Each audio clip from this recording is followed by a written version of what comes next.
Tonight I'm going to be discussing Rentierism, which is not in fact one of those new Pokemon. Although, Game Freak, if you're watching, feel free to take that. It's a better name than Yamper, or Impidimp, or Zamazenta, names so bad you can't tell which one I made up. In fact, I didn't make any of them up, those are all real Pokemon names.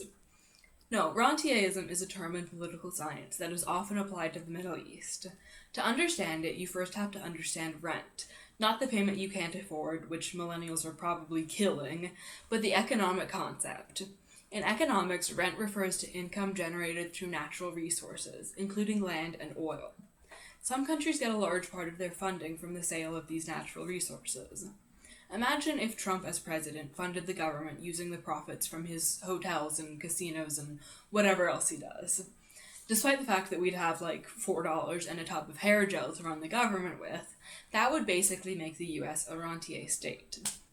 Because so much of the funding for these countries comes from natural resources, taxes are generally very low in these countries, which include Saudi Arabia, Iran, Iraq, Kuwait, and Algeria. You might be thinking at this point that low taxes sound great, so why are these countries consistently the ones we hear negative news stories about? Well, most rentier states, including all the ones I just mentioned, have authoritarian or semi-authoritarian governments. They don't use democracy, which means that power is held by only a few people who are not accountable to anyone. The question many theorists have is why rentier states tend to have authoritarian regimes.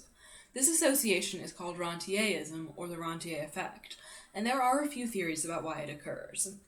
One of these theories uses the taxation effect, suggesting that low taxes caused by oil revenues prevent citizens from demanding accountability. The phrase no representation without taxation is used to refer to this situation.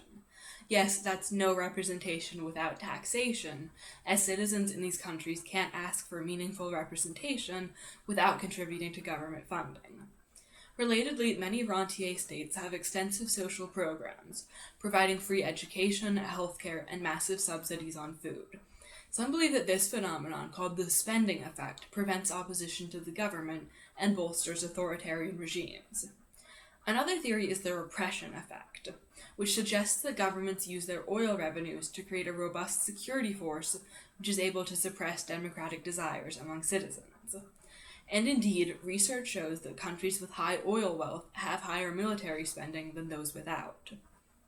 Many of these authoritarian regimes have overlapping security agencies designed to monitor citizen behavior and use violence to prevent dissent.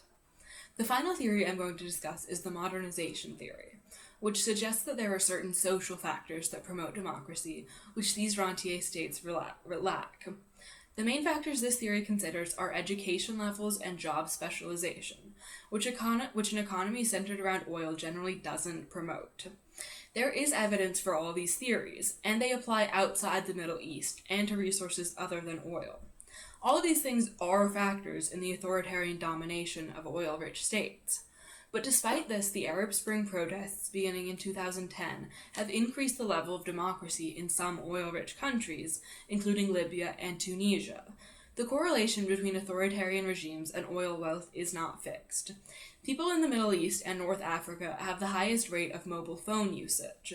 The young people in these countries are very well connected, arguably much more connected than a customer of AT&T in the US.